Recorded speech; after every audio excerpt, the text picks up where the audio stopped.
जिन्होंने मन भी मुझे दे दिया, मन मनस का, मत प्राणा, अपने प्राण भी मुझे दे दिए। मदर्थे त्यक्त रहे कहा, उन्होंने संसार के सारे भोग मेरे ऊपर निछावर कर दिए। जाओ। बोले मिल तो जाएगी ना? बोले जा करके देखो। नारद जी गए।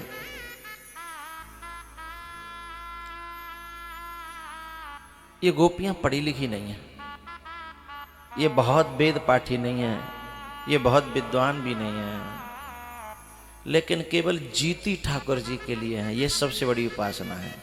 प्रमाणम तत्र गोपिका।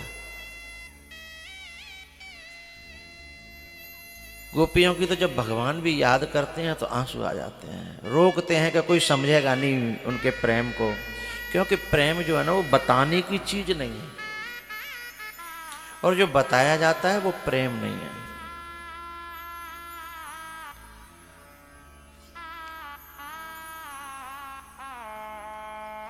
नारद जी जब ब्रज में गए,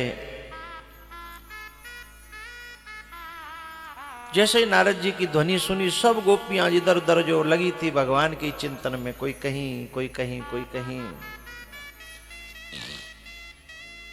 दौड़ पड़ी। नारद जी आए, नारद जी आए, चलो कजू लाला की सुध लाए होंगे, कोई न कोई सूचना जरूर लेके आए होंगे, चलो। दौड़ पड़ी। हमकू कहो है कहा, हमकू कहो है कहा। नारद जी, ठाकुर जी ठीक तो है ना? हमें याद करते हैं, हमारे लिए कभी कुछ कहा? वो कभी न मिले, लेकिन बस उनके दिल में हमारी जगह बनी रहे, हम उनके हैं ऐसा वो मानते रहें, इतना काफी है।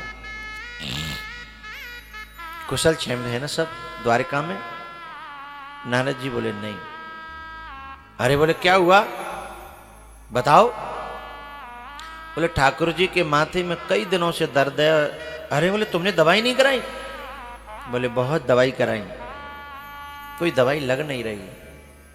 अरे नारद जी तुम जैसे के रहते हुए तुम दवाई नहीं करा पाए? बोले दवाई मिल नहीं रही कि क्या बात है बताओ? बोले दवाई तो मिल गई है पर कोई दे नहीं रहा। बोले हमको बताओ।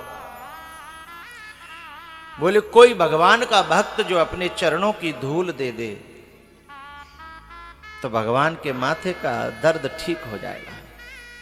अरे इतनी सी बात? अरे लाओ, सब जनी बैठ गई और दे पावन ते न्यू कर करके न्यू कर करके न्यू कर करके चलो टीलो बना दो। ये भक्ति है, ये प्रेम है। नारद जी ने कहा बावरी है गई, बड़े बड़े वहां उनकी जो सेविकाएं रुक्मिणी है, मित्र वृंदा है, वो सब किसी ने भी चरण रज नहीं दी। पागलो, नरक में चली जाओगी, भगवान के माथे पे लगेगी ये रज, तुम्हें इतना ज्ञान है? तब तक एक सखी ने कही बाबा एक नरक नहीं 1000 नरक आ जाए, और एक जन्म नहीं 1000 जन्म हम नरक में रहें, लेकिन यदि कन्हैया को दर्द ठीक है जाए तो हमें नरकों की भी कोई परवाह नहीं है। ले जा। पूरी पोटरी रेत की बांध दे। नारद जी धर के माथे पे, या तो एक बार उद्धव ऐसे होकर के आए थे, या फिर आज नारद जी ऐसे होके आए हैं। नारद जी जो द्वारका में घुसे रेत की पोटरी लेके, सभी रानियां देखने लगी दवाई आई है, दवाई आई है।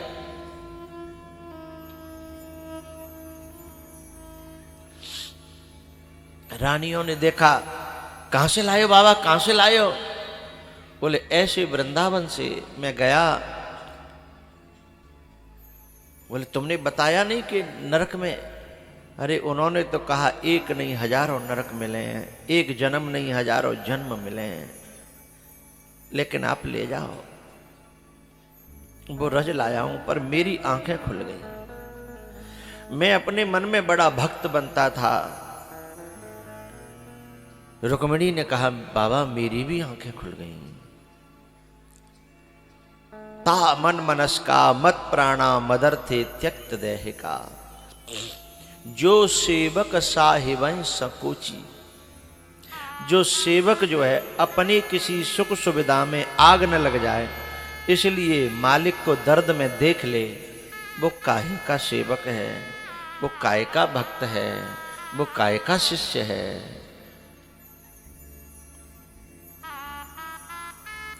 सभी रानियां आ गईं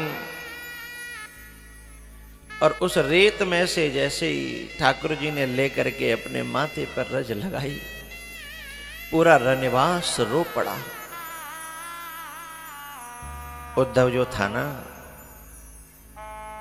वो कहता है वंदे नंद व्रजस्त्रीणाम पाद रेणुमवीक्षण सह। इन गोपियों के चरणों की रज की मैं वंदना करता हूं, जिसे ठाकुर जी अपने माथे पर धारण कर रहे हैं। वंदे नंदव्रज स्त्रीणाम पाद रेणु। ये चरणों की जो रेणु है, जो रज है, ठाकुर जी अपने माथे पर रख रहे हैं और उन्होंने दे भी दी है। तब नारद जी ने जो भक्ति सूत्र बनाया उसमें कहा तत् सुखे सुखित्वम। भक्त का, शिष्य का, सेवक का सबसे पहला उद्देश्य होता है कि मेरा परमात्मा, मेरा गुरु, मेरा मालिक कैसे सुखी रहे। मीरा गाती थी जेहि भेसा मेरो साहिब रीझ है। हनुमान जी पे चोला क्यों चढ़ाया जाता है? सीता जी एक दिन लगा रही थी सिंदूर, बोले क्यों लगाती हो? बोले इससे राम जी खुश होते हैं और उनकी उम्र बढ़ती है। तो उन्होंने कहा फिर यहीं क्यों लगाया जाए, पूरे पे न लगाओ। उन्होंने तो बाजार में गए, सिंदूर लिया एक आध कुंटल और बामें पूरे पे पोतन लगे हैं, और जाकर के राम जी के सामने खड़े हो गए। राम जी बड़े खुश हुए, बोले क्या बात है? बोले ऐसे ऐसे बात है। तब राम जी ने उसी समय वरदान दिया कि तुम पे जो चोला चढ़ाएगा हैं, उसकी मनोकामना पूरी हो जाएंगी। जेहि भेसा मेरो साहिब रीझ है, सोई सोई भेष धरूंगी। जेहि भेसा मेरो साहिब रीझ है, सोई सोई भेष धरूंगी। ई बहना